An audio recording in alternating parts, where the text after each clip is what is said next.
کی بات کہنے کی صلاحیت پیدا ہو، لیکن اس کے بعد ہم جو فارغ ہوں اپنے اپنے علاقوں میں یا جہاں بھی ہم جا کر قیام اختیار کریں، ہماری بنیادی ذمہ داری انذار قوم کی ہے۔ وہاں جو بھی قوم رہتی ہو، مختلف قومیں رہتی ہوں، ان کی ذمہ داری ہمارے علماء پر ہے، اور میں سمجھتا ہوں سب سے بڑھ کر ہمارے نظری فارغین پر ہے کہ وہ شاید وہاں تک پہنچ سکتے ہیں جہاں تک دوسرے حضرات کا پہنچنا مشکل ہو۔ اللہ تبارک و تعالیٰ نے ان کو جو فکر کی بلندی عطا کی ہے، اور پھر اللہ نے ان کو جو فہم کی گہرائی عطا کی ہے اور بھی بات کہنے کا سلیقہ دیا ہے، نظر نے ان کو یہی ساری چیزیں سکھائی ہیں۔ اور پھر اس کے ساتھ ساتھ رسوخ فی العلم ہے جو بنیاد ہے، اگر رسوخ فی العلم نہ ہو اور شریعت کی صحیح معلومات نہ ہو، پھر آدمی کیا بات کہے گا، ہو سکتا ہے وہ بات کہے تو غلط کہے اور بجائے فائدے کا اس سے نقصان پہنچے۔ صرف یہ کافی نہیں ہے کہ ہمارے اندر بات کہنے کی صلاحیت پیدا ہو جائے۔ میں تو اکثر ایک مثال عرض کیا کرتا ہوں، اس وقت ایک فتنہ ہے، مختلف ملکوں میں اور مختلف علاقوں میں ایسے لوگ ہیں جو دین کی غلط ترجمانی کرتے ہیں، ان کو اللہ نے کہنے کا سلیقہ دیا ہے،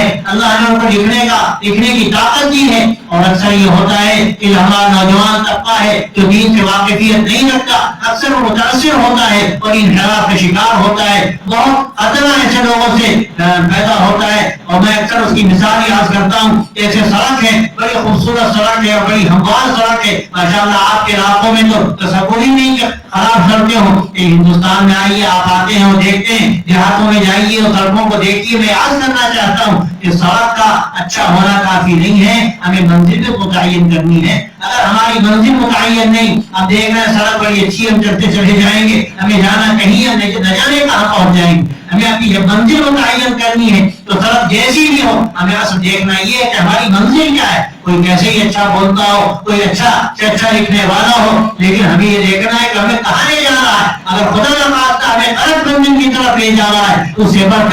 سے بڑھ کر ناکامی کیا ہو سکتی ہے، نادانی کیا ہو سکتی ہے کہ آدمی ایسے شخص سے پیچھے ہو جائے جو کسی غلط منزل کی طرف لے جا رہا ہو۔ حضرت العلماء کے امتیاز ہے کہ اس میں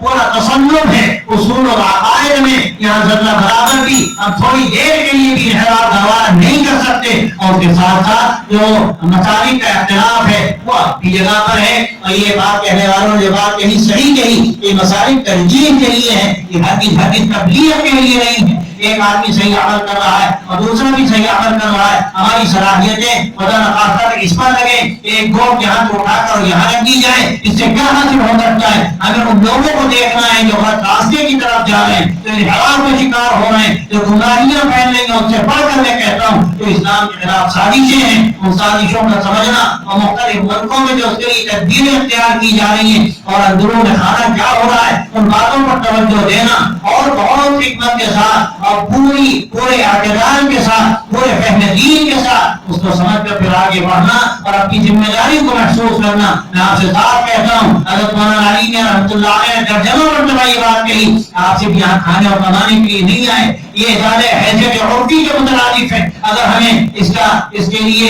ہم پر کوئی تہمت لگا دی جائے یا ہم پر یہ الزام لگا دیا جائے، اس سے بڑھ کر ہماری کون سی بے عزتی کی بات ہو سکتی ہے؟ اللہ تبارک و تعالیٰ نے ہمیں جس لیے بھی یہاں بھیجا، لیکن اصل ہمارا مقصد کیا ہے، ہماری ذمہ داری کیا ہے؟ ایک نظر علماء کے فارغ ہونے کے ناطے ہم پر کون سی ذمہ داری عائد ہوتی ہے، اس کو ہمیشہ پیش نظر ہم سب کو رکھنا ہے انشاءاللہ۔ اتنی بڑی تعداد یہاں پر ہے، اگر آپ طے کریں گے کہ آپ کو حالات کو سمجھ کر آگے بڑھنا ہے، آپ کو صحیح بات لوگوں تک پہنچانی ہے، آپ کو چیلنجز کو سمجھ کر لوگوں کو سے آگاہ کرنا ہے، ہم سمجھتے ہیں کیا بعید ہے کہ آپ کے ذریعے سے اللہ تبارک و تعالیٰ اسلام کی آبیاری کا کام دے، اسلام کی حفاظت کا کام دے، اور اللہ تبارک و تعالیٰ پوری دنیا میں اتنی بڑی تعداد میں جنتی فضلا ہے، میں سمجھتا ہوں کہ بڑی ذمہ داری ہے اگر وہ سب یہ طے کر لیں کہ ہم جہاں بھی ہیں، لیکن ایک بڑی ذمہ داری بحیثیت ایک فارغ ندوہ کے ہم پر عائد ہوتی ہے۔ اگر ہر جگہ ہم اس ذمہ داری کو محسوس کریں، اور حضرت العلماء کے ذمہ داروں نے اس کے لیے ہمیں ایک طریقہ دیا ہے، ہمیں مختلف کام دیے ہیں، ہم ان کاموں کو اختیار کر کے آگے بڑھیں، تو کیا بعید ہے کہ اللہ تعالیٰ ہم سے کوئی بڑا کام دے،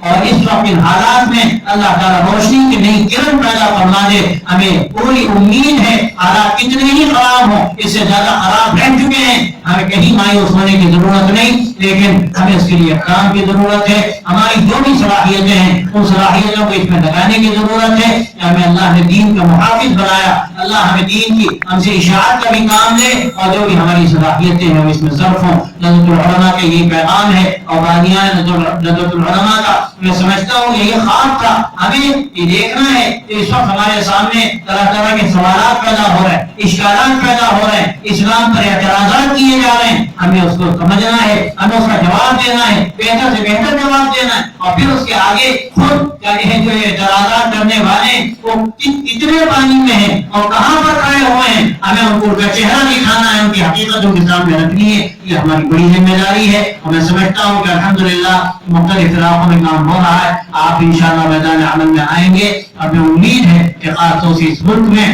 ایک بڑا کام انجام پائے گا، جہاں دنیا بھر کے لوگ آتے ہیں۔ کیا بعید ہے کہ وہ یہاں آ کر کچھ سیکھ کر جائیں اور دین کے پیغام ان کے سامنے آ جائے، دین کا جو اسلام کا جو اخلاقی نظام ہے وہ نظام ان کے سامنے آ جائے، اور یہ چیز کیا بعید ہے کہ اللہ تعالیٰ ان کے لیے خیر کا ذریعہ بنا دے، اور اپنے اپنے ملکوں میں جا کر بھی وہ اس کے داعی بنے، اور اس کے ذریعے سے دین کا پیغام عام ہو اور اسلام دنیا میں پھیلے۔ یہی ہمارے مدارس کا، ہمارے ان اداروں کا بنیادی مقصد ہے۔ اس مقصد کو سمجھنا ہے، اور اکثر میں ہر جگہ یہ بات کہتا ہوں کہ یہ ادارے حقیقت میں مقصود نہیں ہے، مقصود دین ہے۔ دین کو سامنے رکھ کر ہمیں ان اداروں کو اس لیے آگے بڑھانا ہے کہ یہ اس کا ایک بہت بڑا ذریعہ ہے، اور خاص طور سے میں سمجھتا ہوں کہ ندوۃ العلماء کی جو فکر ہے، معتدل فکر، جو سب کو ساتھ لے کر چلنے والی فکر ہے، اور اسلام کو ایک بہت خوبصورت عالم میں پیش کرنے والی فکر ہے، تو اس وقت کی ضرورت ہے۔ اس لیے میں اس کا داعی ہوں کہ اس فکر کو لے کر ہمیں آگے بڑھنا ہے اور لوگوں تک کی بات رکھنی ہے۔ اگر آپ اس میدان میں آئیں گے اور کوشش کریں گے تو اللہ تعالیٰ آپ کے ذریعے سے بات کام کرائے گا۔ میں پھر اخیر میں بہت ہی مشکور ہوں آپ کا کہ آپ نے مختصر سے وقت میں پورا پروگرام کیا، آپ یہاں پر آئے، اور اس سے الحمدللہ کئی چیزیں سامنے آئیں، کتابیں بھی